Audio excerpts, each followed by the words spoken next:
for the home studio, you're always thinking about how many channels of audio you have, but none of this makes sense if you don't have an outlet to plug all of the stuff into. Electricity, right? Because everything is electrical.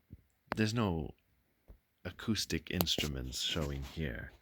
So you got to plug all of this stuff into the wall outlet. But you know, wall outlets, there's only two of them. And you have more than two things to plug into. Computer audio interface. And then how do you plug in all your instruments? Keyboards and the like. Well, you can't. So instead of plugging them straight into here, you plug them into a power strip, and then the power strip goes into here, and you've maximized the number of outlets, which is done here.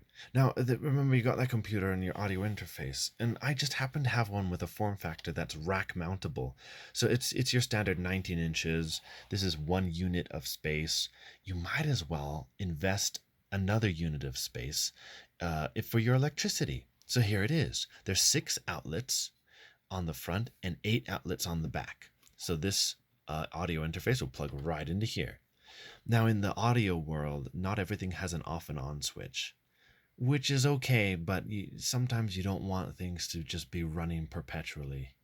You want to turn them off sometimes because it might be a while since you used it again.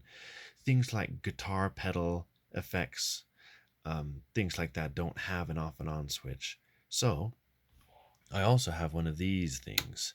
So when I turn it on, it can turn on the power to a guitar pedal effects power supply and turn it off from here. You could just yank the cable, but I like the convenience of having the switch. So I have this TrippLite that, again, everything plugs into.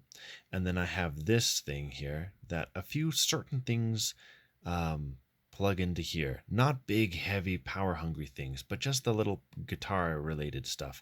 Plug into this that also plugs into here. So I have these 14 outlets plus this 8 going right into here. But again, what I showed you on the wall, there's 2 outlets, 2 plugs. So why not have 2 of these, right? So here's the other one. And I like this model. It's because it has the power switch on it. I like that. It's the model DRS-1215. Again, 6 outlets on the front, 8 on the back. There's another company called CyberPower that makes a 1U unit just like this. It doesn't have the power switch on it, so that's too bad.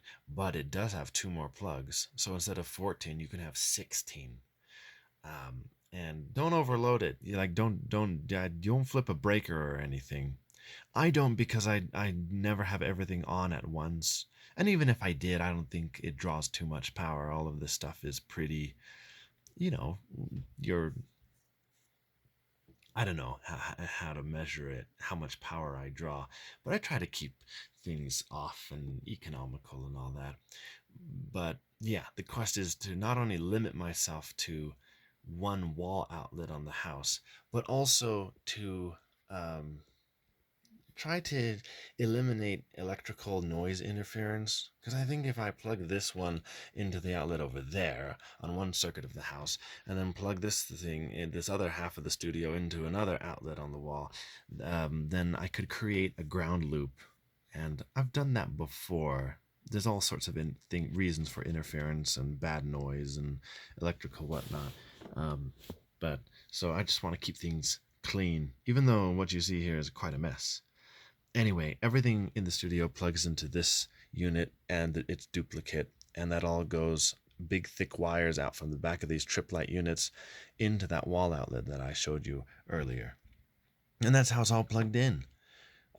So you'll have electricity to your electronic drum pads and your mixers and computers and computer monitors and speakers and synthesizers and organs and keyboards and foot pedals and auxiliary speakers and guitar amps for bass and regular guitar and effects pedals and all sorts of outboard gear and all sorts of